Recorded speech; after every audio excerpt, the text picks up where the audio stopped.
Morning friends, morning dear parents. Mircea here, the founder of Play to Think Smart. And today I just finished a baby swim, 1 to 3 years of age in Shatin. I'm here also with my baby girl. We're taking a walk after the swim. And I thought I'd share with you a few thoughts on a few concepts that I've shared individually in some other videos, but I want to make the linkage between them and share with you the way I use them. So one of them is anti-fragile, which is benefiting from stresses. Another one is the ability to share meaning and be aware of the noise, the information that has no use around us. And the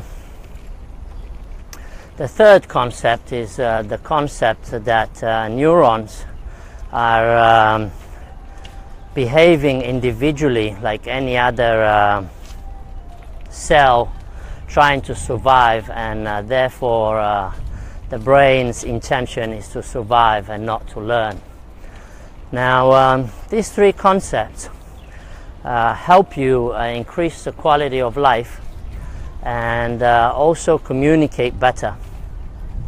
How I see it is in this way. Well, because of the neuron firing on its own, they usually will create patterns, and scientists describe this as neurons which fire together will wire together.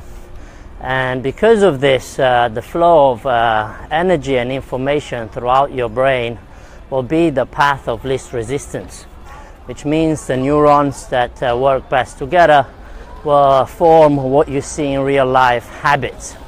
And once you have a habit, it tends to want to happen even against your will at certain times. Let's say it can be a good habit where you're always calm and smiling, or can be a not so efficient habit, such as would be smoking. You try to quit it, but at certain times in the day it tends to come back and get you.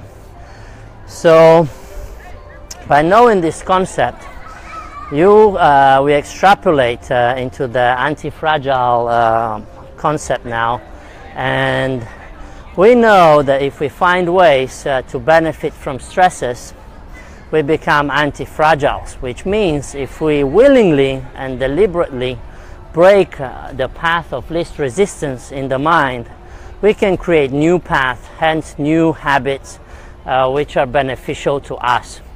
One of it would be, let's say you do sports and you developed a bad habit and you continue to miss or fail at what you attempt.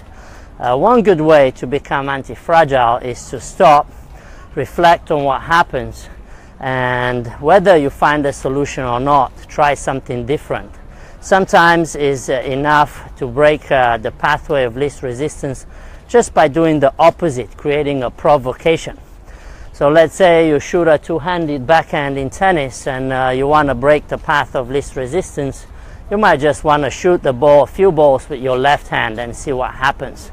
This will make the neurons fire in a new way, form a new pattern, which then can be merged with your own pattern, so you have improved from the stressor. Another way of using this is when you communicate. A lot of times emotions kick in your communication, and you tend to say things with more or less meanings that impact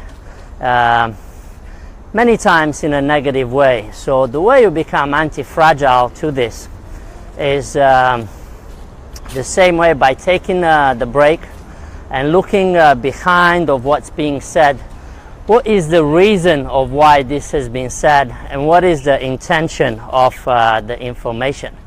And once you change to this perspective, it becomes a lot easier to show empathy and gratitude towards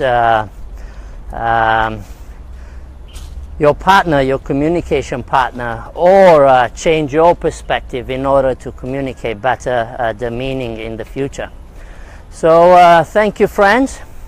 Just as a conclusion for today, remember this: the brain will form patterns, and the energy and information will flow on the path of least resistance.